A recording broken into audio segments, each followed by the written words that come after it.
ungasaphosti kakhulu ku-WhatsApp ungayithuki. Ngibhizi kakhulu ku-Facebook naku-Instagram naku-YouTube. Into engizoyenza nje ngizonipostela amalinki. Uma kukhona ofuna ukukubuka uzoshaya ilinki izokuthumela ku-YouTube. Yona into engizoyenza manje leyo. Angisezokuphosta kakhulu la ku-WhatsApp, sengizophosta amalinki.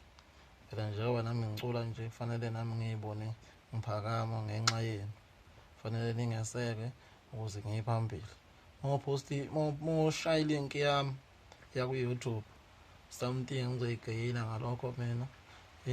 Into engizoyigayina izokwenza ukuthi ngibe utho kanye nawe ube utho. Mangabe ungakwenzi lokho kushuthi mina awungifuni. Asivumelane, ngizophosta ilinki wena niyatokoza.